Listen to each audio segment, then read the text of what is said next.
ay ang alutuin nga po natin ngayong araw ay tamales for today's vlog. At kung kayo nga ni po ay kapangpangan ay naku ay kilalang kilala nga nyo po ang ganaring luto. At apakuluan nga po muna natin yung laman ng manok. Pero nga din po sa probinsya namin ay hindi kilala ang ganaring luto. At sa paggawa nga po ng tamales ay gumamit nga po tayo dyan ng 4 cups rice flour. At ang nilagay nga po nating gata ng niyog dyan ay 6 cups. At nilagyan nga din po natin yan ng 3 kutsarang patis at saka po ay kaunting paminta. Bali nga po ay binabad na natin siya sa gata ng niyog para po ay lumambot yung ating rice flour. At dahil nga po luto na rin naman yung ating pinakuloang manok ay atin na nga pong ahunin yan at atin na nga po yung himay-himayin. At kung may rice cake nga po ang Korea, abay hindi nga po magapahuli ang tamales ng Pilipinas. Ay maglagay nga po tayo ng kaunting mantika at saka po ay aswete powder para nga po ay magkakulay yung ating hinimay-himay na manok. At lagyan nga din po natin yan ng 1 kutsarang patis. Bali nga po mga 2 minutes nga lang po nating halu-haluin yan at yan nga po ay atin ang ahunin dahil nga po yan ay luto naman na. At naglagay nga po tayo ng 4 cups na gata ng niyog. At ilagay naman po natin yung ating binabad sa gata na rice flour. Ay haluin nga lang po natin ng haluin yan at baka nga ni po ay magdikit siya sa kawali. Dahil nga po makamadali lang ang kumati yung kanyang gata. At pag ganyan na nga po mga kaprensi ang itsura ay pwede na nga pong kainin yan. Uy, hindi pa. Pag ganyan na nga po ang itsura niyan ay atin na nga po yung ahunin. At kumuha nga lang po tayo ng ganyan karami. Dahil nga po yan yung alagyan natin ng aswete para nga po ay magkakulay. At magisa nga po ulit tayo ng bawang sibuyas at saka po ay lagyan uli natin ng aswete. Sa paggawa nga po mga kaprensi ng tamales ay panay nga ni po ang luto. At ilagay na nga rin po natin yung ating binukod kanina. At naglagay nga din po tayo dyan ng half cup na pinagkuluan natin kanina ng manok. Nagdagdag pa po ako dyan ng 1 kutsarang patis. Ay maganda nga ni po kung matingkad ang kanyang kulay at naglagay nga din po tayo dyan ng 2 kutsarang peanut butter. At haluin nga lang po natin ng haluin yan at pag ganyan na nga po ang itsura ay atin na nga po yung ahunin. Bali nga po ay nagdangdang tayo ng dahon ng saging dahil nga po ay dito natin yan abalot. Bali nga po 1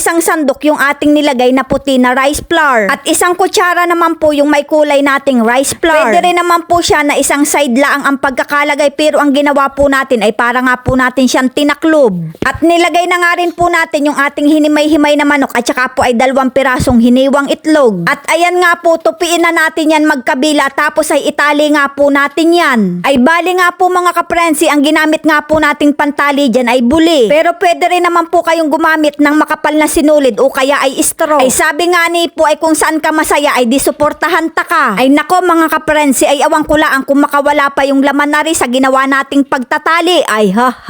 At dahil nga ni po ngayon mga kaprensi ay summer na ay makamasarap wari ko aring baon pagka maga-swimming. Ay langoy na nga ni dahil ay summer na ay pag nasa dagat naman na ay naku ay nananabi naman at hindi marunong lumangoy.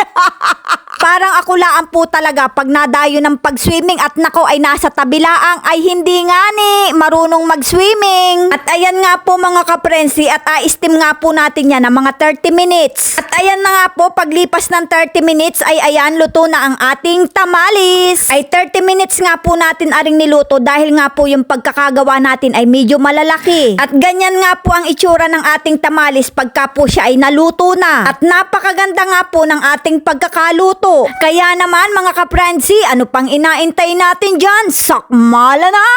At pwedeng pwede po talagang ang kaparis na rin ay kape. At dahil nga po malalaki ang ating pagkakagawa, aba yung 1 balot pala ang punari ay talaga naman busog na busog ka na. At maliban nga po sa pang merienda ay pwedeng pwede nga rin po siyang pang almusal. Hanggang sa susunod na video mga kaprensi, maraming salamat!